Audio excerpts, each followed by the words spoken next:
Assalamualaikum warahmatullahi wabarakatuh. Waalaikumsalam warahmatullahi Para wabarakatuh. pemirsa semuanya yang dimuliakan oleh Allah Subhanahu wa taala. Syukur kita kepada Allah atas segala rahmat dan karunia-Nya, atas berbagai macam nikmat telah diberikan kepada kita semuanya. Hingga alhamdulillah sampai siang hari ini kita masih berada dalam keadaan fit, dalam keadaan aman, dalam keadaan penuh dengan kenikmatan-kenikmatan yang diberikan Allah kepada kita. Salawat dan salam juga kepada Nabi Muhammad sallallahu alaihi wasallam. Yang sekali kita berselawat kepada beliau, maka 10 kali Allah akan berselawat kepada kita, kata Rasulullah. Dan juga bahwa Allah dan para malaikatnya juga senantiasa berselawat kepada Nabi Muhammad sallallahu alaihi wasallam. Pada siang hari ini sudah hadir di tengah-tengah kita, di hadapan para pendengar semuanya, para pemirsa semuanya, salah seorang ulama muda di Aceh, juga intelektual Islam di Aceh, yaitu Dr. Tunku Haji Sirajuddin Saman MA. Beliau adalah pimpinan Daya Khamsatu Anwar di Aceh Besar dan juga alumni Pascasarjana UIN Araniri, dan juga beliau sebagai Dewan Pembina di Ikatan Sarjana Alumni Daya. Assalamualaikum Tunku Sirajuddin. Waalaikumsalam warahmatullahi wabarakatuh. Ya, terima kasih banyak atas kesediaannya sudah hadir di ruang podcast KPI Aceh ini. Ya, sama-sama. Mudah-mudahan kita semua selalu diridhai Allah Subhanahu wa taala. Amin ya Allah. Amin ya rabbal alamin. Jadi tema kita pada kesempatan ini, pada siang ini, yaitu peran ideal lembaga penyiaran di Aceh dalam mendukung agenda implementasi syariat Islam di Aceh. Ya, peran ideal lembaga penyiaran dan juga KPI Aceh dalam mendukung agenda implementasi syariat Islam di Aceh. Jadi oleh sebab itu dengan tema seperti ini, yang pertama sekali bagi kami KPI ingin mendapatkan gambaran, ya kan, mendapatkan gambaran terkait dengan agenda syariat Islam ini, apa sih, bagaimana sih yang bisa KPI lakukan dalam melakukan pengawasan-pengawasan agar kita ini bekerja semuanya dalam rangka mensukseskan agenda implementasi syariat Islam di Aceh. Dan oleh sebab itu dengan tema seperti ini, maka narasumber yang sudah ada di tengah-tengah kita di hadapan para pemirsa semuanya tentu sudah sangat layak sekali, sangat pantas sekali berbicara tentang isu syariat Islam dan kaitannya dengan lembaga penyiaran. Nah, Tunku Sirajuddin, jadi saya panggil Tunku atau Walid? Saya panggil ini. Apa saja boleh, insyaallah. Baik, saya panggil Tunku aja, Ya. karena saya biasa panggil Tunku ya. Jadi seperti kita pahami Tunku bahwa alhamdulillah syariat Islam di Aceh sudah dilegal formalkan lebih daripada 2 dekade silam ya. Ya. Jadi dan dalam kurun waktu tersebut penuh dengan dinamika-dinamika, dan tentu pada akhirnya kita semuanya berharap agar syariat Islam di Aceh bisa sukses, agar syariat Islam di Aceh ini bisa masuk dalam semua sendi kehidupan, kan gitu ya. Ya. Nah, ternyata ketika kita melihat Undang-Undang Pemerintahan Aceh (UUPA), ternyata di sana juga menyebutkan bahwa penyiaran di Aceh ini juga harus dilaksanakan secara Islami. Nah, itu amanah dari Undang-Undang Pemerintahan Aceh, ya kan? Jadi penyiaran di Aceh harus dilaksanakan secara Islami. Itu amanah dari Undang-Undang Pemerintahan Aceh. Ya. Kemudian di sisi yang lain, dalam rangka pengawasan terhadap isi siaran ini, konten-konten isi siaran yang disiarkan oleh televisi maupun radio, penyiaran baik di Aceh dan juga di wilayah lainnya di Indonesia, KPI Aceh dibekali dengan peraturan pedoman penyiaran, ya kan, P3 SPS, pedoman perilaku penyiaran, dan SPS, standar isi siaran, gitu kan, P3 SPS. Jadi kita sudah dibekali dengan peraturan itu, Ya. standar program siaran, ya kan, standar program siaran P3 SPS, P3 pedoman perilaku penyiaran, SPS standar program siaran. Nah, jadi kita sudah dibekali pedoman ini, aturan ini, yang ketika kita baca lebih mendalam, sebenarnya peraturan ini juga menghendaki agar dunia penyiaran ini dapat membangun karakter bangsa. Bukan hanya di Aceh, karena ini aturan secara nasional, bukan hanya di Aceh, tapi juga secara nasional juga aturan ini sebenarnya sudah cukup baik. Hanya saja tentu dalam konteks Aceh karena kita lebih spesifik dengan syariat Islamnya, makanya mungkin UPA meminta agar penyiaran di Aceh ini bisa dilaksanakan secara Islami. Nah, tentu ketika dikatakan secara Islami ini, tentu kita mungkin perlu kajian-kajian mendalam gimana sih penyiaran itu yang dapat dikatakan Islami gitu. Ya, baik, silakan. Ya, pertama kami rasa semua kita harus merasa bahwa penegakan syariat Islam ini kewajiban semua kita. Tidak saling lepas tangan. Apalagi ketika saling tuding ketika ada satu kejadian yang menodai penerapan syariat Islam.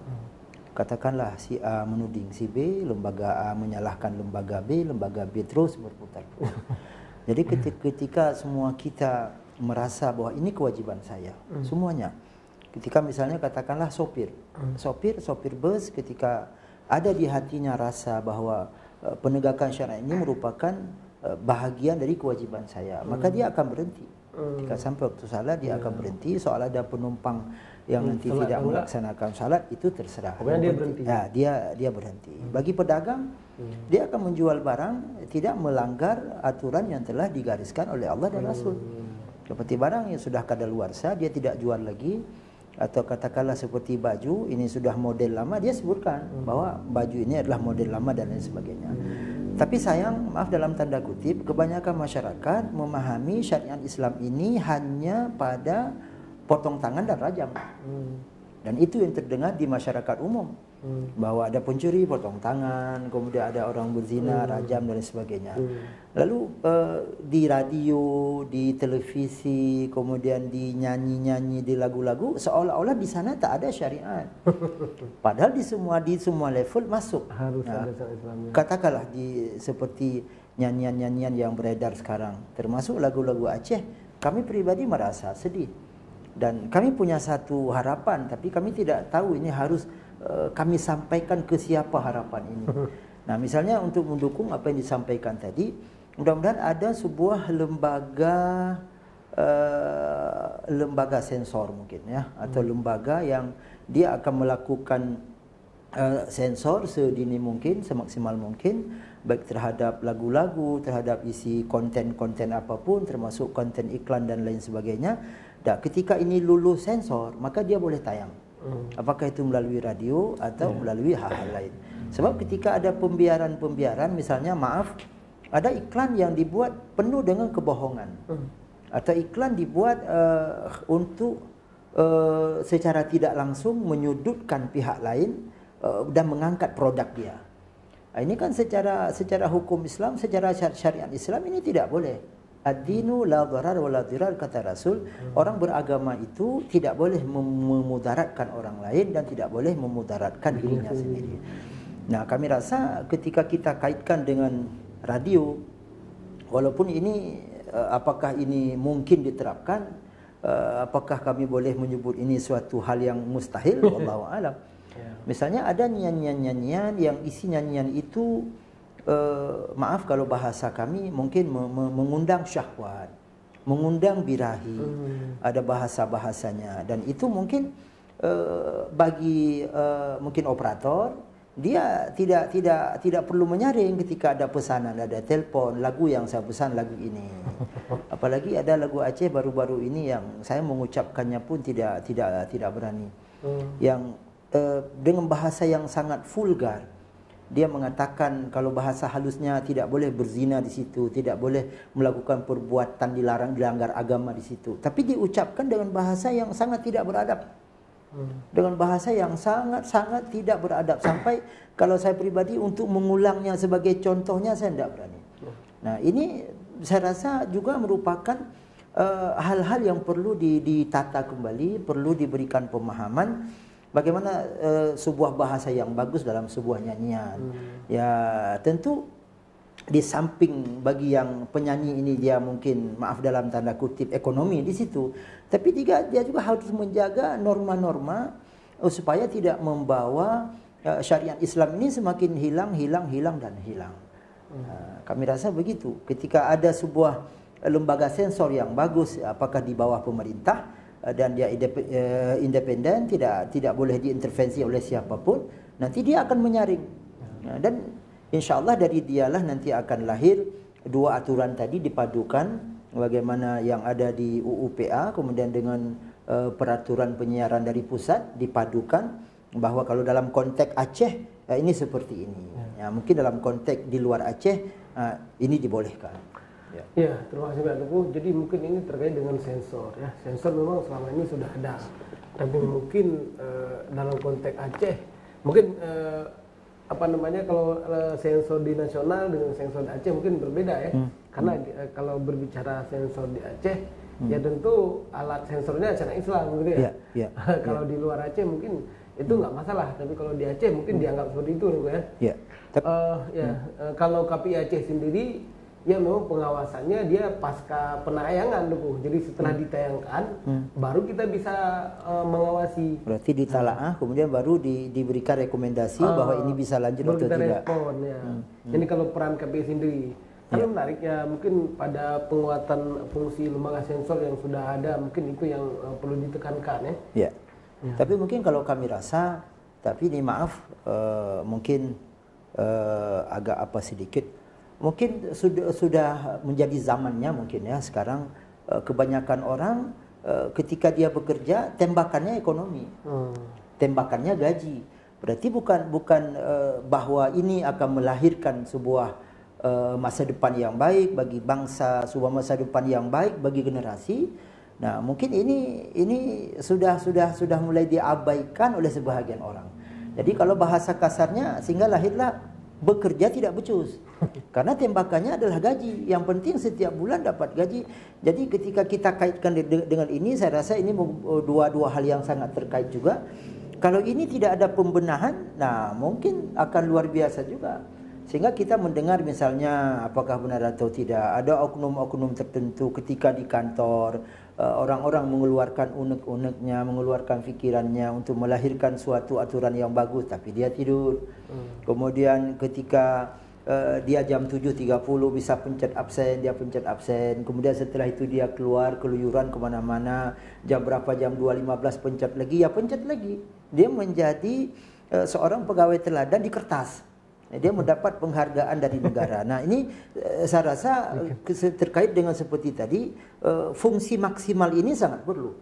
Sehingga setiap level masyarakat ini, di setiap level penyelenggara negara ini, baik di level kecil atau level besar, kalau semuanya sudah bekerja serius, Masya Allah, luar biasa.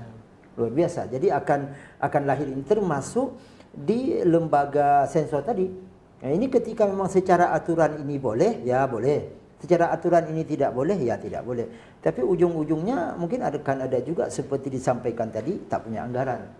Bagaimana kami bisa bekerja sementara kami tidak punya anggaran untuk bergerak, tidak punya anggaran untuk fasilitas, tidak punya anggaran untuk misalnya BBM dan lain sebagainya. Jadi ketika memang ini satu kendala, kami rasa pihak legislatif dan eksekutif mungkin ya katakanlah dari gubernurnya langsung ketika kita di Aceh, Bapak Gubernur bersama dengan abang-abang kita, bapak-bapak kita yang berada di Dewan Terhormat. Nah, ini bisa membuat sebuah pertemuan mungkin dan berpikir bagaimana bisa melahirkan sebuah anggaran yang sehingga aksi ini bisa dilakukan, bisa jalan. Karena ketika kita berbicara kebutuhan terhadap konten-konten yang selaras dengan nilai-nilai Islam, maka pasti orang-orang penyiaran ini akan dia perlu kepada dukungan anggaran juga kan, bahwa memproduksi isi-isi konten-konten yang dia sesuai dengan cara Islam juga, bahkan juga semua konten itu butuh kepada anggaran, ya kan? Nah, jadi terkait dengan kebutuhan ini seperti yang bilang barusan, memang yang kita lihat memang mereka butuh kepada yang pertama mungkin anggaran, termasuk yang kedua juga dengan pengarahan-pengarahan, ya kan? Pengarahan-pengarahan. Makanya mungkin dia seperti yang aku bilang barusan bahwa butuh dukungan dari semua pihak ya. Kemudian harus ada perpaduan dari hati yang dalam, dari iman. Ketika misalnya anggaran nanti ada, mungkin anggaran itu akan dipergunakan anggaran jalan, pertanggungjawaban anggaran jalan, tapi di lapangan tidak jalan. Saya rasa salah satu yang harus kita ingat kembali pesan Rasulullah melalui hadis riwayat Imam Muslim, Man sanna sunnatan hasanatan. Siapa yang melahirkan suatu yang baik, lalu diikuti oleh orang-orang yang bersamanya, yang semasa dia atau orang-orang sesudah dia. Maka dia akan mendapatkan pahala dari dia dan dari orang-orang yang lakukan sesudah dia. Tapi wa man sanna sunnatan sayyi'atan, siapa yang melahirkan suatu kebijakan yang buruk, dia mendapatkan dosa, dan orang-orang yang mengikuti sesudahnya terus dia sudah meninggal, sudah di alam kubur, masih terus panen pahala ketika dia melakukan yang baik tadi.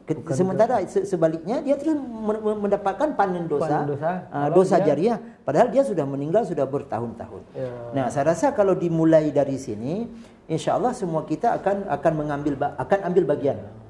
Misalnya kami katakanlah orang sudah panggil tengku, orang sudah panggil ustaz, dengan secuil ilmu yang Allah titip, kami berbuat untuk syariat ini dengan ilmu. Kita coba dakwahkan apa yang kita tahu. Mudah-mudahan Allah Subhanahu Wa Taala berikan hidayah kepada kami kepada kita semua. Kemudian yang punya kebijakan, nah misalnya katakanlah seperti kita di Aceh, andaikan boleh, ini saya berandai-andai, andaikan boleh, misalnya Aceh lahir sebuah aturan ini untuk kita, kalau bahasa saya, menjemput kegemilangan syariat Islam ke depan. Kan sekarang kita tahu bagaimana tabunya rasa syariat di sebahagian generasi kita. Nah, misalnya kalau ini boleh, bapak-bapak kita, abang-abang kita yang ada di dewan berfikir melahirkan sebuah kanun, melahirkan sebuah aturan. Misalnya dia diterapkan 3 tahun yang akan datang. Nanti siswa SD, dia baru diterima SD, misalnya sudah menamatkan Iqra. Kemudian diterima SMP, sudah lancar baca Quran. Kemudian diterima SMA, sudah sah salatnya, wudunya sudah benar, dia sudah tahu apa yang membatalkan salat. Kemudian diterima SMA, sudah sah menjadi imam. Diterima sebagai calon mahasiswa, ketika dia mendaftar, salah satu syaratnya adalah dia sudah bisa membaca khutbah bagi yang laki-laki. Saya rasa Masya Allah luar biasa. Bagaimana kita bayangkan 5 tahun yang akan datang syariat ini seperti apa. Tapi kalau sekarang, karena orang-orang tidak tahu, ketika kita menyebut dosa itu dia mentertawakannya, seolah-olah dosa itu seperti sesuatu yang main-main. Sehingga masih berani orang meninggalkan salat, orang bagi laki-laki menggunakan celana pendek, bagi perempuan. Apalagi sekarang ada video-video yang beredar, ada perempuan yang merokok, ada perempuan pakai celana panjang duduk di kafe, saya tidak tahu di kafe mana, dia merokok sambil main kartu. Masya Allah, ini sudah sangat luar biasa sekali. Ini saya rasa tugas kita, tidak saja tugas KPI, jadi tugas kita semua masyarakat, semua hamba Allah, semua umat Islam. Ya, luar biasa dengan ulasannya. Kembali kepada konten-konten yang bisa kita simpulkan sesuai dengan nilai-nilai Islam, ya. Jadi kira-kira gimana sih indikator sebuah siaran, baik siaran televisi maupun radio, yang dia itu sesuai dengan ajaran Islam. Baik misalnya lagu, film atau berita-berita, itu yang selaras dengan nilai-nilai Islam, gimana sih sebenarnya? Ketika kita melihat misalnya masalah aurat, masalah aurat, dan juga nanti ke masalah pergaulan, atau kita ke pergaulan dulu. Islam membatasi, misalnya salah satu hadis Rasulullah sallallahu alaihi wasallam, kita dilarang untuk bertamu ke sebuah rumah ketika laki-laki tidak ada di situ. Coba bayangkan misalnya ketika saya pulang ke rumah, di ruang tamu ada laki-laki. Walaupun istri saya sedang di dapur, tapi di rumah saya, di ruang tamu, di sofa ada laki-laki. Bagaimana perasaan saya? Nah, apalagi ketika saya pulang di ruang tamu, istri saya bersama dengan tamu laki-laki itu. Ini sungguh luar biasa. Tapi kalau ada suami-suami yang merasa santai saja, saya rasa itu perlu dibawa ke rumah sakit jiwa. Dia pulang lihat ada laki-laki di ruang tamu, dia santai saja, dia tidak peduli. Nah, kenapa Islam melarang ini? Nah, itu ujungnya. Nah, saya rasa ketika misalnya ada konten yang misalnya yang narasinya mungkin pelukan, sebuah iklan, kemudian atau arahnya kepada misalnya kalimat-kalimat izinkan aku memeluk, itu kan mengarah kepada ketika Allah sudah jelas melarang wala taqrabuz zina, jangan dekat kepada zina. Kalau saya melihat, maaf, apakah ini saya terlalu ke dalam, maksud saya bukan terlalu dalam. Misalnya ketika ada ojek mungkin, ojek atau apa istilahnya